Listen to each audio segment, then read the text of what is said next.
จะดูเอาพยานราคาประหยัดเขาถ้ามีคำพยานราคาที่ยังมีอยู่พวกเอาพยานราคาประหยัดเขา อะไรรู้ยาอะไรรู้ยา พยานสอนแอบแฝงหลบกวนเขาแม่แม่พยานสอนแล้วนั่นนะฮะมันปล่อยเขาอยู่ในที่นี่เขาอยู่ในที่นี่ขอบคุณผม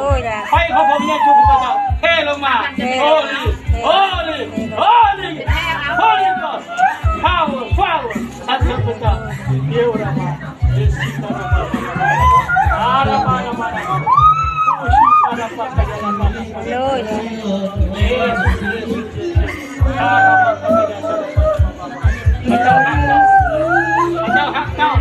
ออกมาจากอาณาจักรของมันออกมาจากอาณาจักรของมันออกมาจากอาณาจักรของซาตานเขาปล่อยเจ้าในนามพระเยซูข้าเจ้ามีชีวิตแบบนี้ผมอยากบริสุทธิ์เขาสำหรับเจ้าในเลือดพระเยซูคริสต์เจ้าสำหรับเจ้าในพระคำของพระเจ้าฮาเลลูยาในนามพระเยซูมาซาตานไม่ชั่วปล่อยเขาเขาเป็นลูกของพระเจ้าเจ้าบริสุทธิ์เขาสั่งเจ้าปล่อยเขาเลยปล่อยเขาเลยเอาเขาออกไปจากร่างกายของเขาออกไปจากทุกส่วนในร่างกายของเขาตัวนี้สิ่งที่จะเป็นที่สอนในตัวเด็กคนหนึ่งเขาขับไปจะได้หน้าพระเยซูออกไปจากความโดนออกไปจากเขาออกไปจากอะไรเขาออกไปจากส่วนในร่างกายเขาทุกคนที่เจ้าอยู่ออกไปเขาบ่ายเจ้าอยู่พอยิ่งเขานี่เป็นลูกของพระเจ้าร่างกายเขาเป็นวิหารของพระเจ้าในหน้าพระเยซูสั่งเจ้ามาสตาร์วิญญาณส่วนจะออกไปจากยิ่งคนนี้ปล่อยเขาประกาศว่าเขาอยู่ในพระเจ้าอยู่ในเขา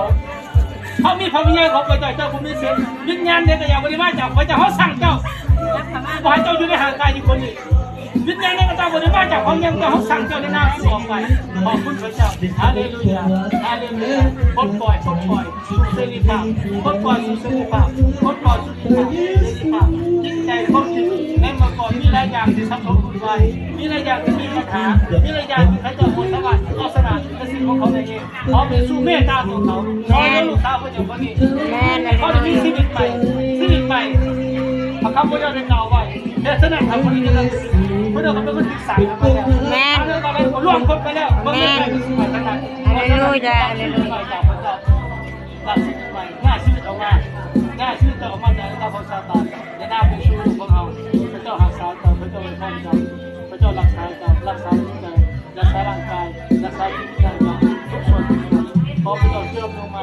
เนื้อสุดคนนี้ขอที่นี้ที่ได้ทำเราผู้จะมีความหมายแล้วมันพระเจ้าเทลงมาด้วยพรเขาของพระเจ้าโอ้สโลมตั้งแต่มาใหม่ไปแล้วล่ะค่ะลูกไปเป็นยังเป็นยัง ลัดน้อยเป็นยังลัดน้อยยืดอันนั้นมาให้เนี่ยให้เพิ่นเอาน้ำมันให้เนี่ย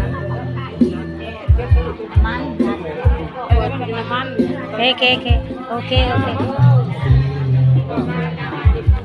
ลัดน้อยเป็นยังไข่บ่ลัดน้อยเจ็บหัวในนามพระเยซูรักษาเด้อหายเด้อในนามพระเยซูเด้อในนามพระเยซูเด้อพระเยซูรักษาลัดน้อยเด้อพระเยซูรักษาลัดน้อยเด้อมนุษย์ทุกคนพิเศษแค่เล็กน้อยพระเจ้าองค์ลูกทั้งหลายเป็นเหมือนเล็กน้อยแม่นทั้งหลายเล็กน้อยมาหาพระองค์ฮาเลลูยาคนที่เขาบริเวณทั้งอื่นเขามาน้ำป่ามาน้ำแม่มาน้ำเลยน้องของเขาพอเขาจะพบกับพระองค์พอเขาอยู่ตั้งเรื่องของพระองค์ฮาเลลูยาคนเสียกันหมดไม่ได้เล็กน้อยที่นี่คนที่หาก่อนก็มาโดยสองตัวพระเยซูสัมพันธ์ที่อวยพรเล็กน้อยคนนี้เขาเป็นบุคคลที่ไม่ต้องหักเขาสิ่งที่เขาจับอยู่ในหัวของเขาจับอยู่ในสมองจับอยู่ในภาษาส่วนใดก็แล้วแต่ดูอธิษฐาน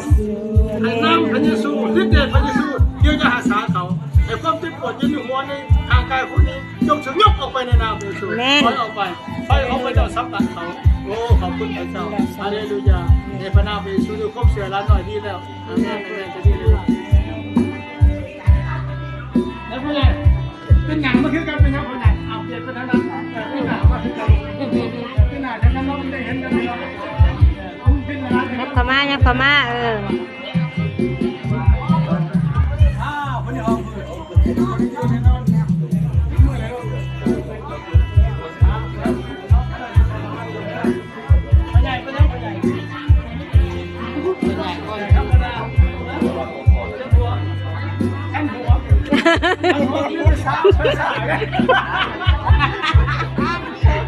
ม ไม่เข้ามาชักเมาเราไม่อยาก